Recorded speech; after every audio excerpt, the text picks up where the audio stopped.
Bien, sean todos bienvenidos a la semana número 6, exposición que corresponde al marco teórico de el tema razones trigonométricas de un ángulo en posición normal y también el tema de circunferencia trigonométrica. Quien está a cargo es el docente Rodolfo Condori.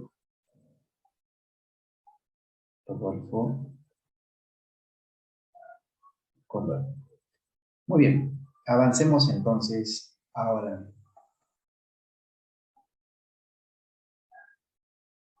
Bien, vamos a comenzar entonces nuestro resumen teórico por compartirles con ustedes primero la definición de las razones trigonométricas de un ángulo en posición normal. Y a ver, ¿cuál es la base para esto? Su estudio lo realizamos a través del plano cartesiano, este sistema compuesto por dos rectas X e Y, en el cual tenemos a este punto llamado origen, el punto O. ¿Qué más debemos saber de él? Bueno, que en él se puede dibujar un ángulo trigonométrico, el cual está compuesto por un lado inicial, que en este caso viene a estar representado por el semieje positivo o X. Todo esto de color azul. A ver, veamos la otra parte del ángulo trigonométrico. Mira, este otro lado de color marrón, también dibujado ahí, representaría para mí el lado final. Así es. Entonces, es en base a este ángulo trigonométrico que ahora calcularemos las razones trigonométricas de un ángulo en posición normal. Valga la redundancia, un ángulo trigonométrico puede estar en cualquier parte del plano, pero si lo ubicamos de tal manera que tenga la posición que tenemos en este gráfico, recibe el nombre de ángulo en posición normal. ¿Ok? Muy bien. Entonces, para él, vamos a calcular las razones trigonométricas en base a este punto que voy a resaltar, a ese punto rojo, el cual llamaremos un punto del lado final. ¿Bien? Si nosotros queremos la medida de la distancia desde ese punto que hemos escogido hacia el origen de coordenadas, esa distancia recibe el nombre de radio vector, representado con la letra R minúscula. Avancemos. Ese punto puede tener coordenadas X, Y. ¿Bien? ¿Podríamos dibujar otro ángulo? Sí. Por ejemplo, en sentido horario, alfa también es un ángulo en posición normal. Tiene las mismas características. ¿Cuáles, profe? Las características de un ángulo en posición normal son las siguientes. Primero, su vértice es el origen de coordenadas. Segundo, su lado inicial es el semieje positivo o X. Tercero, su lado final puede estar en cualquier cuadrante del plano cartesiano. Por ejemplo, aquí, este lado final está en el segundo cuadrante. El que se encuentra debajo está en el tercer cuadrante. Sigamos. Ahí están los cuadrantes que vienen a ser las regiones que se forman al tener las dos rectas intersectadas en este plano. ¿Muy bien? Se observa entonces lo siguiente, que el ángulo θ, por tener su lado final en el segundo cuadrante, todo el ángulo θ que ocupa parte del primer cuadrante y parte del segundo cuadrante, pertenece al segundo cuadrante, por su lado final, por la ubicación del lado final para ser más precisos. En el de abajo, podemos decir que alfa pertenece al tercer cuadrante. También es importante recordar los ángulos cuadrantales. Por ejemplo, acá tenemos 0 grados. Hasta aquí tendremos el ángulo en posición normal 90 grados, el cual está representado aquí. Hasta acá sería el ángulo de 180 grados. Bien, aquí 270 y dando una vuelta completa 360 grados. Bueno, entonces, con este ángulo en posición normal llamado θ, vamos a definir las razones trigonométricas. Por ejemplo, el seno. es ordenada entre radio vector. El coseno, abscisa entre radio vector. La tangente, ordenada entre abscisa. Basta con conocer muy bien a estas tres razones trigonométricas. Las demás se pueden, así es, las demás se pueden conocer por recíprocos o inversos multiplicativos. Bien, ya está. Sigamos. Por ejemplo, la cotangente es el inverso de la tangente. Si la tangente es y entre x, la cotangente x entre y. Si el coseno es x entre r, la secante sería r entre x. Si el seno es y entre r, la cosecante sería al revés. ¿Qué crees que será? Muy bien, la cosecante sería r entre x. Nada más. Sigamos. Ahora repasemos otro punto teórico muy conocido en este tema, que es el de los signos. Para la regla de los signos podríamos recordar lo siguiente. Si tenemos nosotros un plano cartesiano, dibujamos entonces aquí un plano cartesiano. Diremos que si se tiene un ángulo en posición normal, por ejemplo, que está en el segundo cuadrante, como por ejemplo que sea T, y con este punto X, Y radio vector. Jóvenes, es seguro que el seno de teta es positivo. El coseno de este ángulo no sabemos cuánto vale, pero es negativo. La tangente de este ángulo no sabemos cuánto es, pero es negativo. Y así, la cotangente también es negativa. La secante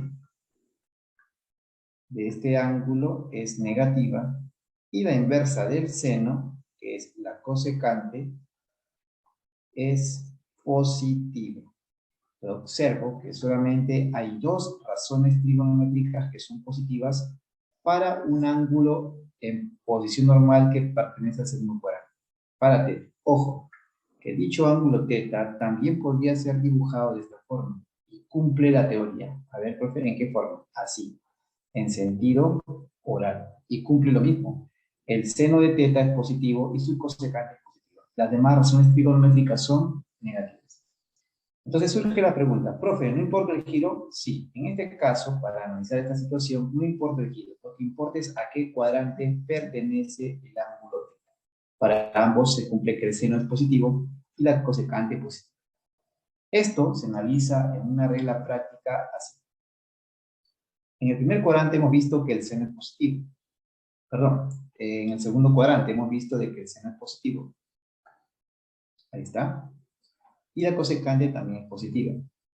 Las demás razones trigonométricas vimos que deben ser negativas. ¿Ok? Ahora hemos pasado de frente del primer cuadrante. En el primer cuadrante todas las razones trigonométricas son positivas, toditas. En el tercer cuadrante solamente son positivas la tangente y la cotangente. Las demás son negativas. Nos sombreamos aquí.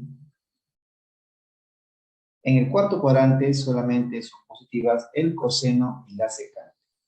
Las demás razones trigonométricas son negativas. Entonces, podríamos introducir la siguiente manera resumida para recordar esta regla de signos. Para los ángulos en posición normal, por si acaso. Bien. Vamos aquí el eje Y y el eje X. Entonces diría lo siguiente. En el primer cuadrante no hay discusión. Todas las razones trigonométricas tienen signo positivo. En el segundo cuadrante, segundo se escribe con S de seno. Seno es positivo. Y su inversa, que es la cosecante. Tercero se escribe con T tangente. ¿Es positiva la tangente en el tercer cuadrante? Es cierto. La tangente es positiva en el tercer cuadrante. ¿Con quién? Con su inversa, que es la cotangente. Y la cotangente. Cuarto cuadrante se escribe con C de coseno. Es cierto que el coseno en el cuarto cuadrante es positivo. Y su inversa, la secante, también lo es. Y la secante. Muy bien. Esa sería una manera práctica de recordar los signos, sin memorizar la tabla. Sigamos. Ahora, Complementemos esto de los ángulos cuadrantales. Acabamos de ver que los ángulos cuadrantales son 0, 90, 180, 270, 360, etcétera, etcétera. Todos ellos tienen una regla de formación. Todos ellos son 90 grados multiplicados por un K. Incluso cuando vale 0, porque K sería igual a 0. 0 por 90, 0. 90 por 1, 90 por 2, 90 por 3, 90 por 4. Así es. Entonces quedaría así. ¿Cómo quedaría? Así, mira. Teta en general es 90 por un K, tal que K pertenece a los centros. Ahora, algunas razones trigonométricas que debemos recordar. Por ejemplo, el seno de 0 es 0. El coseno de 0 es 1. La tangente de 0 sería la división de el seno entre el coseno. Si usted divide seno entre coseno, seno entre 1, le sale 0. Así es, debe salir 0. Siguiente, en el caso de 90, el seno de 90 es 1, el coseno de 90 es 0. La tangente sería la división del seno entre coseno. Seno entre coseno, o sea, 1 entre 0, planteamos nosotros que es no determinado. Por lo tanto, le ponemos acá ND. Siguiente. Para 180, el seno es 0, el coseno es menos 1 y la tangente es 0. Para 270, el seno vale menos 1, el coseno 0 y la tangente no determinada. Obviamente porque tangente es seno entre coseno y menos 1 entre 0 te daría no determinado. La división entre 0 no está determinada, ¿cierto? Ya está, sigamos.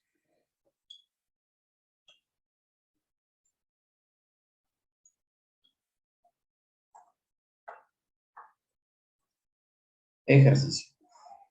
Primer ejercicio. La figura muestra los puntos A y B en un plano. Si cada unidad en los ejes X e Y representa 1 kilómetro, hay la distancia que separa los puntos A y B. Se refiere en específico a este punto que estoy señalando de azul con este otro punto que estoy señalando de rojo. ¿Cuál es la distancia? Bueno, la distancia sería graficada por ese segmento. Quisiera saber cuánto es la longitud de ese segmento. Podría calcularlo siempre y cuando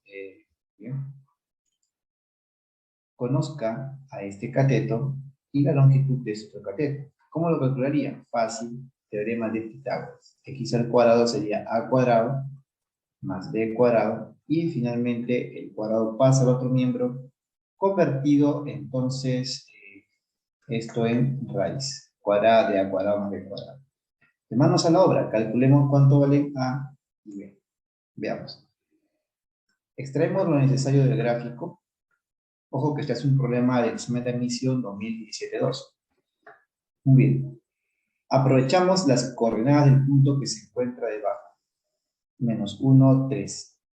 Muy bien. Si la abscisa es de valor menos 1, entonces esta distancia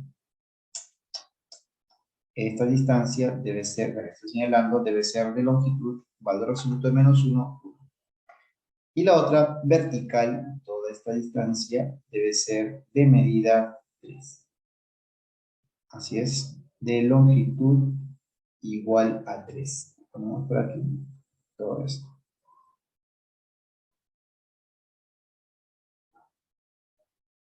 Ya está. Ahí está. Entonces, analicemos este triángulo, jóvenes. En este triángulo tenemos conocidos los catetos. Un cateto que mide 3. Así es, un cateto adyacente y que tiene longitud igual a 1. Ajá. Ya está. Por el teorema de Pitágoras, puedo obtener la hipotenusa que sería raíz cuadrada de 3. ¿Qué más?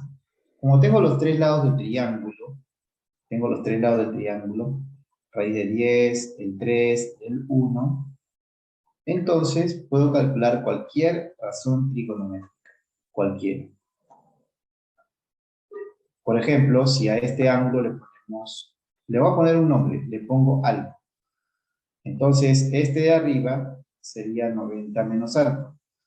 El que sigue sería el ángulo alfa. ¿Correcto? Ya está. A ver, entonces, si tenemos el ángulo alfa con los tres lados conocidos, puedo calcular cualquier razón trigonométrica, como el seno, el coseno, la tangente, cotangente, cualquier razón trigonométrica. Del triángulo de arriba veo que alfa tiene conocida esta longitud. Vamos a cambiar de color. Toda esta longitud es conocida. ¿Cuánto mide? Lo vamos a poner acá. Raíz de 3 sobre raíz de 2. Mide raíz de 3 sobre raíz de 2. Escribimos acá literalmente. Raíz de 3 sobre raíz de 2. Entonces me falta conocer cuánto es la longitud del otro lado. De este lado de aquí que voy a señalar. Para aprovechar la tangente de alfa. Acá dice en el gráfico, la tangente de alfa es igual a 3. Obvio, la tangente de alfa es cateto opuesto 3 entre adyacente.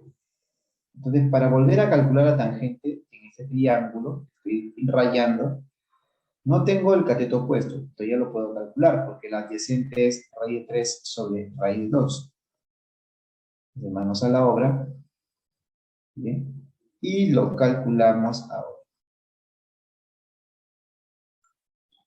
La tangente de alfa es igual a cateto opuesto a entre raíz de 3 medios. Por lo tanto, la letra A sería la multiplicación del 3 por raíz de 3 medios. Vamos a arreglar eso porque parece que el 3 pues, es el índice, no es así.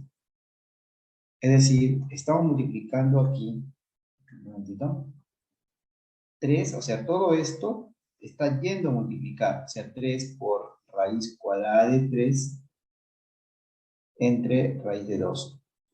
Ya, eso es el valor de A.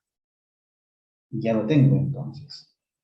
Por el teorema de Pitágoras, el triángulo AMO, aplicando Pitágoras, puedo conocer la longitud del lado final. En este caso, lo calcularíamos así. Por el teorema de Pitágoras, AO, todo este lado, AO elevado al cuadrado es igual a elevado al cuadrado más el otro cateto que es raíz de 3 sobre raíz de 2 elevado al cuadrado. Como el A es conocido, aquí está, es 3 veces raíz de 3 sobre raíz de 2 al cuadrado. No, 3 veces raíz de 3 sobre raíz de 2 nada más, lo reemplazas aquí arriba. Operando, te resulta de que el valor del segmento, que voy a engrosar para que se note mejor, o sea, el valor de esta longitud es igual a, operando por Pitágoras, raíz de 15. Eso vale raíz de 15. Como el de abajo es raíz de 10, ¿cómo que por qué? Ya habíamos hecho Pitágoras. 1, 3, hipotenusa raíz de 10. Entonces lo ponemos aquí, otro Pitágoras. Ojo, ya sabemos que esto vale raíz cuadrada de 15. Pitágoras nada más y calculo X, la distancia entre el punto A y el punto B que tenemos abajo. Ya, nada más, no se diga más. Con Pitágoras y el valor de esa longitud sería de 5 kilómetros. Bien. ¿Listo? Ahora sí. Continuamos. Siguiente tema. Bien. Circunferencia trigonométrica. Vamos a ver. Comencemos por la definición de una CT. Una CT es aquella circunferencia que tiene su centro en el origen de coordenadas. Voy a poner una circunferencia por aquí, otra por aquí, pero solamente se llamará CT cuando su centro esté en el origen de coordenadas. Un momento, ya está. Y además el radio no puede ser de cualquier longitud, no puede ser 2, 3, 4. Para simplificar bastantes operaciones, se define a una circunferencia trigonométrica como aquella circunferencia que tiene radio de una unidad, o sea, 1, ¿no? Y ya está. Vamos acá. Ahí está. Dado que la longitud que tiene es igual a 1, fíjate qué interesante. Si esto también vale 1, entonces se pueden conocer estas coordenadas. En X1, en Y0. También podría conocer las de arriba. En X0, en Y1. A este costado, en x menos 1, en y 0. Y abajo, en x 0 y y menos 1. Muy bien. Para ella, al igual que en el anterior, vamos a citar un punto de su lado final. Aquí está. Ahí está. Entonces tenemos que este punto que le pertenece a ese lado final en la circunferencia trigonométrica obedece a esta ecuación. ¿Cuál, profe? A esta ecuación. X cuadrado más y cuadrado igual a 1. Ok, ecuación de la CT. Entonces, ahora vamos a representar las razones trigonométricas, que es lo que más nos interesa. Las razones trigonométricas. A ver, ¿qué razones trigonométricas? Bueno, comencemos. El seno, por ejemplo. ¿Cómo se representa aquí el seno? El seno, para nosotros, es cateto opuesto entre hipotenusa en un triángulo rectángulo. Pero acá el seno es una longitud. Mira. Eso de ahí. Esa varita de color naranja es la razón trigonométrica seno. ¿Ok? Ya está. Pero eso sí, que teta pertenece al cuadrante. ¿Qué pasa si pertenece a otro cuadrante? Por ejemplo, si pertenece al tercero. Allá también será una longitud. Pero como en el tercer cuadrante el seno es negativo, le agrego un menos. Sí, yo le pongo un menos, ¿verdad? Menos seno de teta. ¿Ok? Ya está. Muy bien. Sigamos.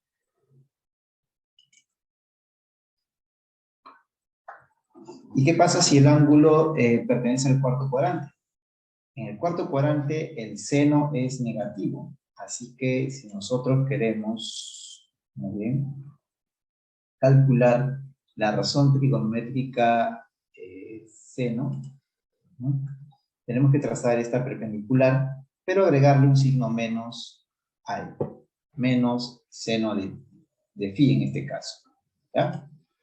Muy bien. Listo.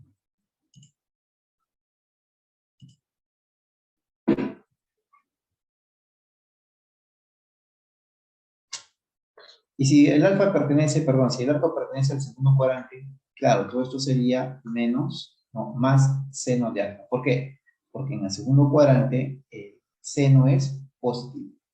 Recordemos que no importa el sentido de giro, lo que importa es a qué cuadrante pertenece el arco. Si pertenece al segundo cuadrante, esté en sentido antihorario o horario, el seno es positivo. Así que se representa con esa pequeña vertical seno de alfa. ¿Está? Muy bien. Sigamos. Vamos.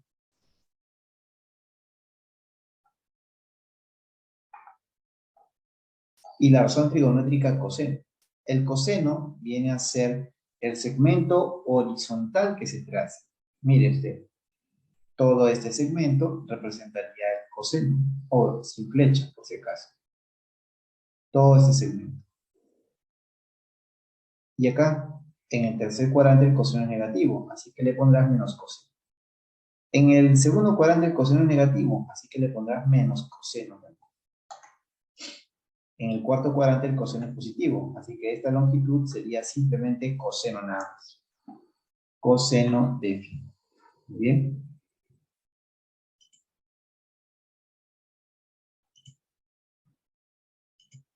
Ya.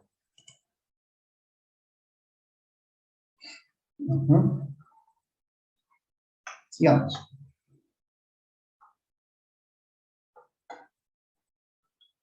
Ahora, una observación más. Este punto es su lado final para el arco. Ahí está. Este punto extremo tiene coordenadas coseno de teta, seno de teta. Esta es una propiedad que se cumple para cualquier arco. ¿Bien? He aquí la importancia de por qué el radio debe ser 1. Si el radio no fuese 1, no se podría hacer esta propiedad. Decir que las coordenadas del extremo del arco son coseno y seno. No importa qué ángulo sea. Por ejemplo, aquí tenemos otro ángulo, el ángulo phi. ¿Dónde, profe? No veo. Aquí, mira. Para el ángulo phi, las coordenadas de ese punto que tenemos ahí son coseno de phi, punto y coma, seno de phi. ¿Ya? Ok. Variación del seno y del coseno. Comencemos por la variación del seno. Para hallar la variación del seno, tenemos que trazar el ACT y tener la paciencia suficiente como para dibujar los arcos. Porque hay problemas que te dicen que el arco pertenece al primer cuadrante o pertenece a un intervalo, por ejemplo, de 30 a 150. Tienes que dibujar con los detalles, si hay abierto en los extremos o cerrados, ¿ya? Comencemos por deducir qué pasa si, mira, el arco varía desde todo el primer cuadrante, mira cómo cubre todo el segundo cuadrante, seguimos avanzando al tercer cuadrante y el cuarto cuadrante. Al proyectar todos los extremos, vemos que el seno varía de -1 a 1.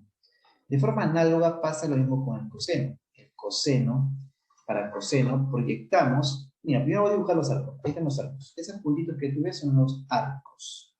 Ya, ahora proyectamos todo hacia abajo.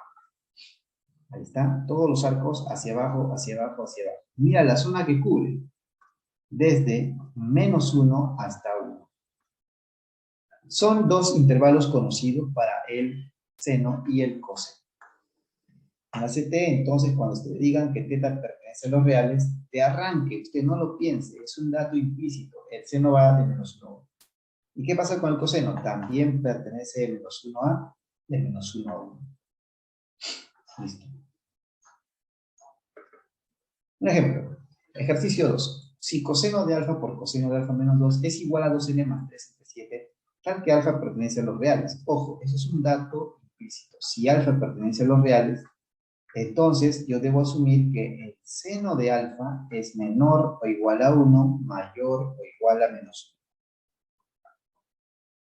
Nada más. Dice halle el número de valores enteros que toma n. Entonces, como dijo ya, vamos por partes. Piden los valores de n enteros. Designemos como L a la expresión dada. O sea, la L es seno de alfa, coseno de alfa por coseno de alfa menos 2. Ahí está. Coseno de alfa por coseno de alfa menos 2, que sea la L. Ya, entonces, completando cuadrados. ¿Qué es eso de completar cuadrados, profesor? Lo que se está pidiendo es que solamente en esta parte operamos, mira, coseno por coseno y coseno por menos 2. Coseno al cuadrado de alfa menos 2, coseno de alfa, y ahí le agregas, le sumas o le restas, le sumas 1 y le restas 1, generándose acá un trinomio cuadrado perfecto, un trinomio cuadrado perfecto. TSP me dicen por acá. Este sería el coseno de alfa menos 1 elevado al cuadrado y finalmente menos 1. Ok, ya. Entonces, ya que lo tenemos reducido, sería así. Coseno de alfa menos 1 al cuadrado menos 1. Como el dato dice que alfa pertenece a los reales, entonces el coseno de alfa es menor o igual a 1, mayor o igual a 1. De ahí hay que restarle 1, hay que elevar al cuadrado, y finalmente restarle 1. Lo hacemos ahora mismo.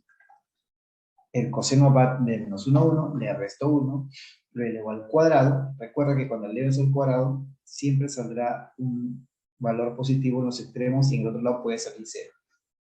Veamos si es cierto. Miren, ahí está, se confirma. Al elevar al cuadrado, aquí sale 0, siempre y cuando un extremo sea negativo y el otro no negativo. Acá sale 0. Y acá va el mayor al cuadrado. El mayor al cuadrado, que es menos 2 al cuadrado, que sería 4. Muy bien. Ya. Listo. Ya. Entonces, ya formé la expresión coseno de alfa menos 1 al cuadrado menos 1. Muy bien. Ahora sí, entonces, de acá diremos que todo esto es igual a L. Pero la L pertenece desde menos 1 hasta 3. ¿Correcto? Reemplazando, porque hemos demostrado que, repito, la L pertenece de menos 1 a 3 y todo esto es la L, pero también esto es la L, 2n más 3 entre 7. Multiplicamos a todo por 7, quedaría menos 7 a 3 por 7, 21. Entonces 2n más 3 es mayor o igual a menos 7, menor o igual a 20. De ahí pasamos a despejar. Rápidamente, menos 3, menos 10 entre 2, menos 5. Acá 21 menos 3, 18. Entre 2, 19. Menor o igual a 19. Ya, entonces ya tengo el intervalo de la n. Ahora quiero saber cuántos son los valores enteros que toman. Dice aquí, nos están pidiendo el número de valores enteros. Entonces, esto sería para mí contar nada más, ¿no? Contamos 1, 2, 3, 4, 5, 6, 7, 8, 9, 10, 11, 12, 13, 14, 15. 15 nada más. Así es, el número de valores enteros sería 15. Y con esto, jóvenes, estaríamos concluyendo nuestro resumen teórico correspondiente a estos dos temas, ¿no? A razones trigonométricas de un ángulo en posición normal y circunferencia trigonométrica. Conmigo será hasta otra ocasión. Se despide Rodolfo José Condori, profesor de trigonometría. Nos vemos, jóvenes. Hasta la próxima.